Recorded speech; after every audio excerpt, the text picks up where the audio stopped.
비상계엄을 선포합니다. 어제 대한민국은 영화 속 한 장면을 찍는 것 같은 상황이 발생했습니다. 45년 만에 선포된 계엄령은 대한민국뿐만 아니라 다른 나라들마저 긴장시킬 정도의 파급력을 지니고 있었는데요. 특히 대한민국과 가까운 나라인 일본, 중국은 해당 사항에 큰 관심을 기울일 수밖에 없었습니다. 중국에서는 해당 소식은 웨이보 실시간 검색어 1위를 차지하며 관심사로 떠올랐는데요. 특히 검색어와 더불어 영화 촬영이 아니냐는 내용과 영화 서울의 봄을 떠올리게 한다는 말이 돌아 관련 영화도 함께 화제가 되었을 정도입니다.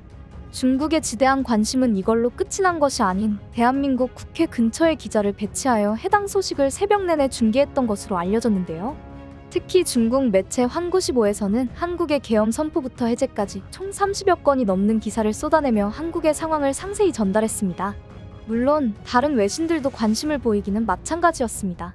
CNN과 같은 미국 매체들도 앞다퉈 기사를 내는 장면이 포착되기도 했는데요. 하지만 조금 의아한 부분이 있습니다. 그들이 주목한 점은 민주주의 국가에서 갑작스럽게 비상계엄령이 선포된 점도 있었으나 바로 대한민국 국민들의 행동에 관심을 보였다는 사실입니다. 비상계엄령은 여당에서도 제대로 인식되지 않았을 정도로 비밀리에 움직인 것으로 알려졌는데요. 국방부에서도 대통령이 생방송으로 발표한 대국민 담화를 통해서 해당 내용을 알게 되었다고 발언했을 정도입니다. 그렇기에 국민들은 해당 소식을 빠르게 알 수 없는 상황이었습니다. 하지만 계엄령을 선포하자마자 국민들이 움직이기 시작했던 것인데요.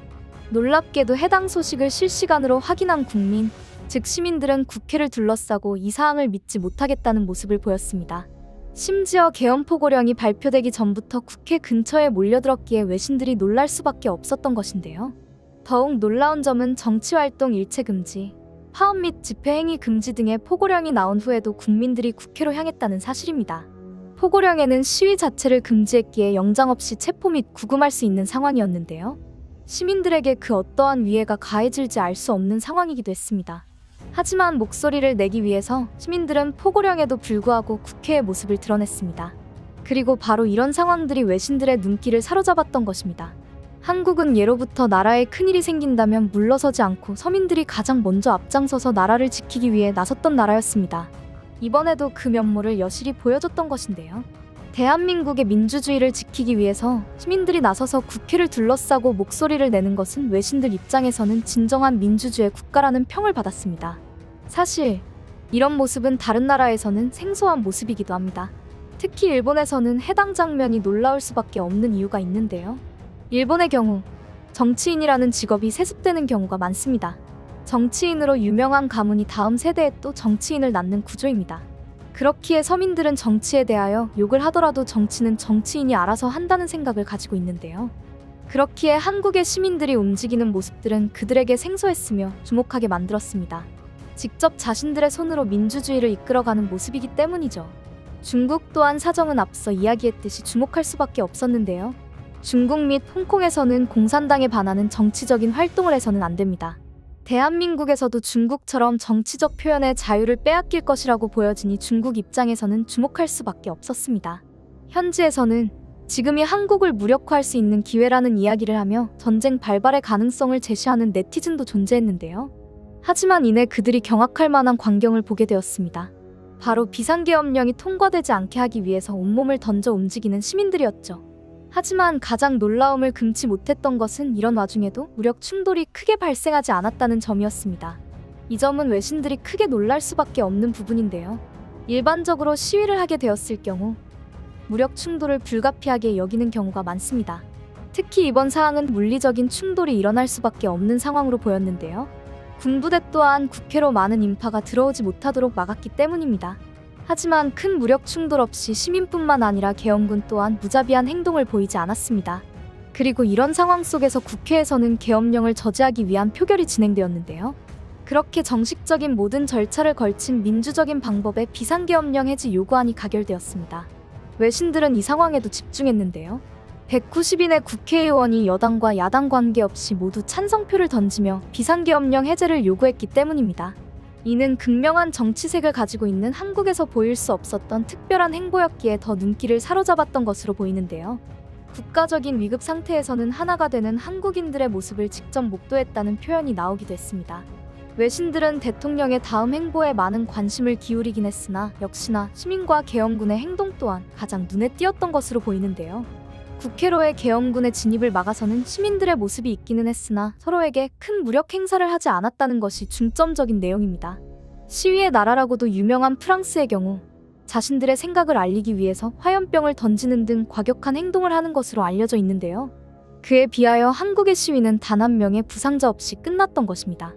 이와 더불어 계엄군이 철수하는 순간에는 박수를 치며 환호하는 모습을 보였는데요. 그 박수는 원하지 않더라도 자신의 자리를 지켜야 했던 계엄군을 향한 박수이기도 했습니다. 그리고 철수하는 계엄군이 고개를 숙이며 사죄하는 모습이 발견되기도 했는데요. 그는 연신 죄송합니다라며 사죄하는 모습을 보이기도 했습니다. 이 모습 또한 다른 나라에서는 볼 수 없는 행동이었는데요.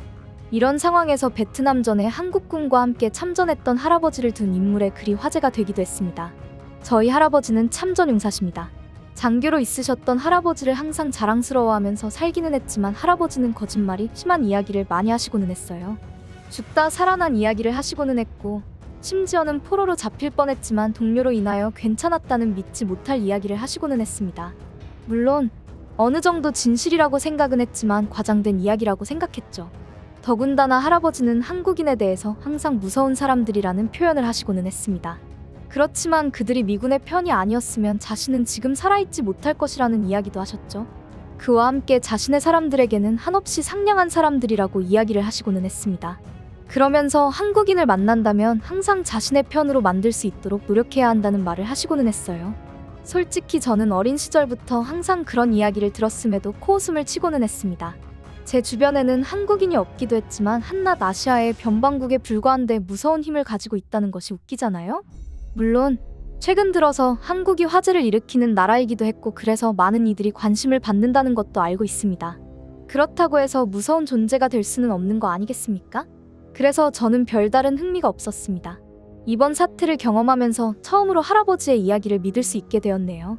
한국에서 비상계엄령이 선포되었다는 것이 다른 나라 입장에서도 당황스러웠지만 불과 2시간 만에 해제되었다는 것은 더 당황스러운 일이었습니다. 뉴스를 보아하니 대통령의 단독적인 일이었던 것 같은데 이렇게 빨리 해당 일이 마무리될 수 있다는 것은 말이 되지 않은 일입니다. 일반인들에게는 아무 힘이 없으니까요. 하지만 한국인들은 다르다는 생각을 하게 되었습니다. 그들은 정권에 맞서겠다는 의지도 힘도 있더군요. 미국인으로서 저는 한 번도 그런 생각조차 해본 적이 없었습니다. 민주국가이긴 하지만 국가에서 하라는 대로 그저 수긍했을 겁니다. 더군다나 시위를 했으면서도 부상자가 하나도 없다는 사실이 가능한 일인지 저는 처음 알았네요. 아무리 소규모 시위라고 할지언정 부상자가 일어나거나 일이 생기기 마련이었으나 한국에서는 그런 일이 없다니 놀라웠죠. 심지어 시민들과 충돌이 일어날 뻔한 것이 바로 특수부대원이라는 사실은 저를 깜짝 놀라게 만들기 충분했습니다. 그리고 할아버지의 그 말이 떠오르더군요. 자신의 편이라면 한없이 상냥한 사람들이라는 말을 말이죠. 물론 할아버지가 한국에 관심이 많았기 때문에 한국에서 벌어진 근현대사를 기억하고 있습니다. 하지만 이번 사태에서 특수부대원들도 해당 일에 대해서 옳지 못하다는 것을 알고 심한 행동을 하지 않았을까 하는 생각이 들더군요. 할아버지와 통화로 한국의 현 상황에 대해서 대화를 나눴었는데요. 할아버지는 한국인들은 서로 싸우는 것처럼 보이지만 결국 나라를 위하는 일이라면 함께하는 나라라고 하셨습니다. 역사적으로도 그랬으니 앞으로도 그럴 것이라는 것이죠. 한국인들이 이런 태도들이 결국 한국을 인정할 수밖에 없는 국가로 만든 것 아닐까요? 해당 글에는 공감과 더불어 많은 찬반의 토론이 이어지는 상황인데요. 맞아. 나도 한국에 놀러 간 적이 있었는데 싸우고 있는 것을 본 적이 있었어. 그런데 옆에 모르는 할머니가 넘어지시니까 싸우던 사람들이 도와드리더라. 정말 특이한 사람들이라고 생각했어. 한국인들은 정말 특이해. 역사적으로 항상 내외부적으로 싸웠는데 결국에는 민주주의를 이뤄낸 나라잖아. 댓글 반응들 또한 한국의 특이한 상황을 이야기하며 공감하는 모습을 보였습니다. 하지만 이와 동시에 많은 미국에서는 한국인들이 왜 이런 모습을 보이는지에 대한 궁금증이 나오는 상황인 것으로 보이는데요. 그래서인지 한국인에 대해 근본적으로 궁금증을 가진 상황이라 샘 리처드 교수의 강의가 화제가 되기도 했습니다. 해당 영상은 팬데믹 당시 상황을 예시로 들었는데요.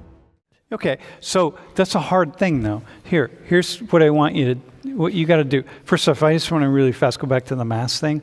What I was saying, I just want to say this to you so you're not confused.